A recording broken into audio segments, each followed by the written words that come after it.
Hi, I'm Ali, salon director at the Head Gardener Hair Salon in Inverness, and I'm delighted to be sponsoring this brilliant new podcast called Lump.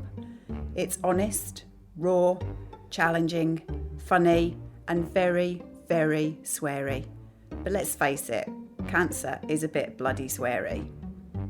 One last thing, make sure you rate, like, and share Lump wherever you get your podcasts. Thanks a million, and over to Pennie.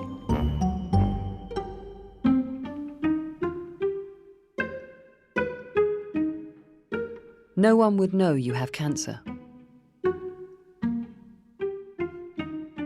Each day, I treat myself with a walk, coffee, or lunch with a friend. On Friday, my treat takes the form of Kat.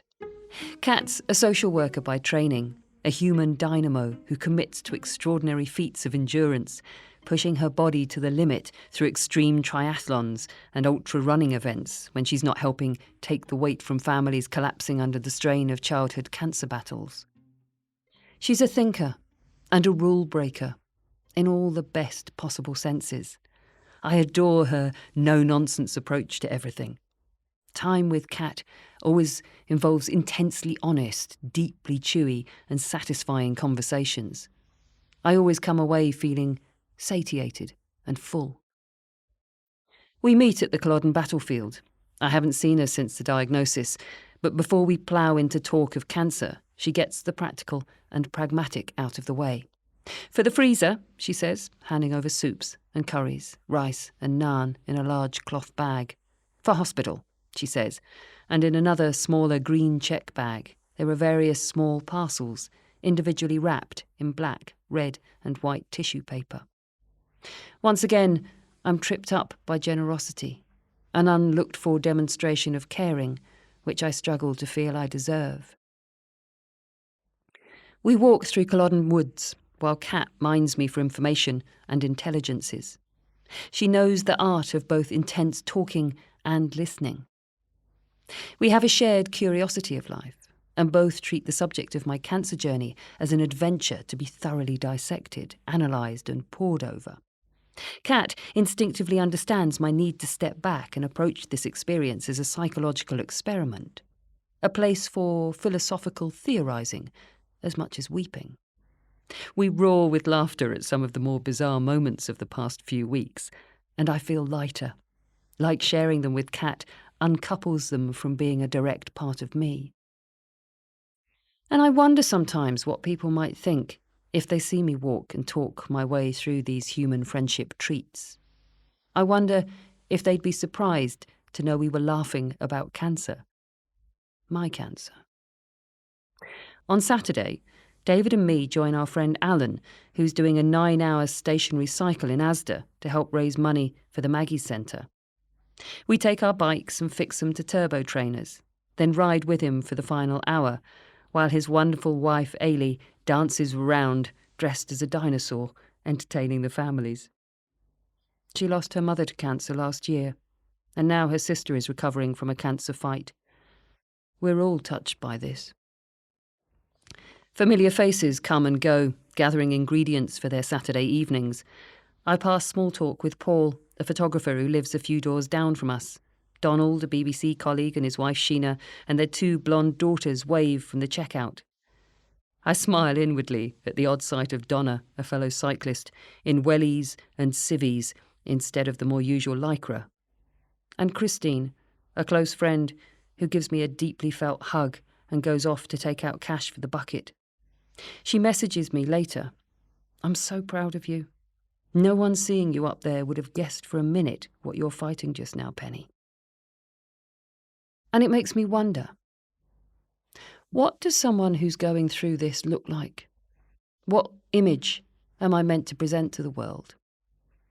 What are our expectations of a victim of cancer?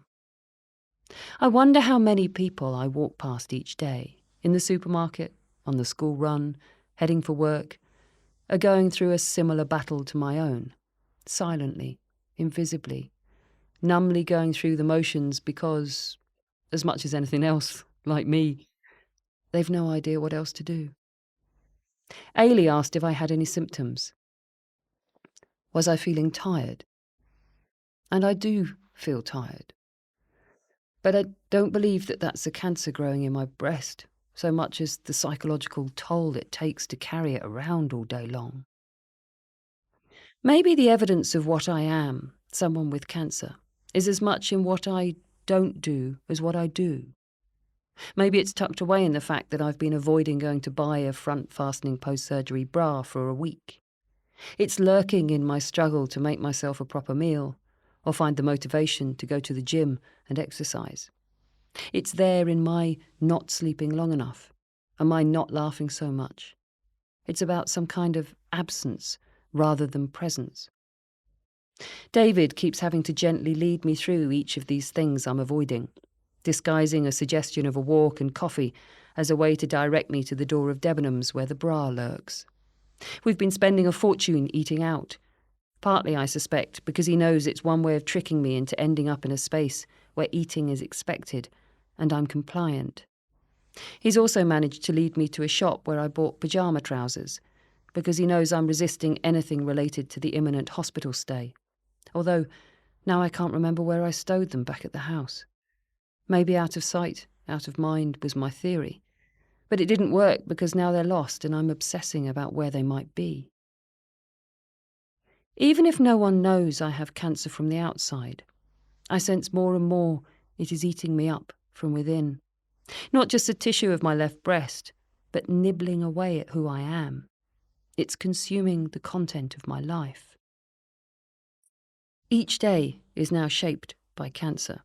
Each conversation curves itself back around to the subject. Each message on social media is about how I am. And I feel guilty for giving into it, for letting it infect every cell of my life. Deirdre phoned and ranted with frustration about their new dog, before apologising profusely for making the conversation about her. But I could have kissed her for it. The glorious relief of hearing normal life continuing outside of this bubble. People don't want to share the minutiae of their lives, thinking that it's all too mundane compared to what you're going through. But I'm hungry for it. Hungry for any scraps of gossip or updates. Doug phones and asks if I can nip up to his new flat and stick a number on his bin which has just been delivered, plus perhaps check for any mail and maybe see if there's any sign of leaking from the shower tray.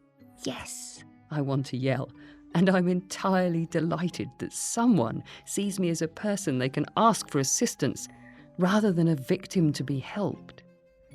Deirdre's dog rant and Doug's ask for help stop me being defined by this cancer.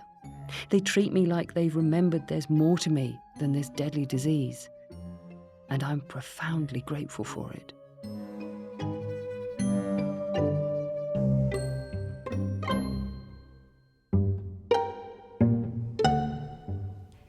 Hi, this is Emma Jane from The Head Gardener. If you're enjoying Lump Podcast, make sure you subscribe so you never miss an episode. And don't forget to leave a review wherever you get your podcasts and share it with everyone you know. Let's face it, cancer affects everyone around us in one way or another. We hope you're enjoying listening to Lump as much as we all are. So next time you're in the salon, tell us how much you're loving Lump Podcast and we'll give you a free gift. Coming up in the next episode... David, my David, messages me. Recovery starts now. I'll see you later. Bring flowers, I tell him. A challenge to the man who has never bought flowers in his life. Nope, you're not sick enough, he replies. Lump is written and presented by Pennie Latin-Stuart and produced by Adventurous Audio.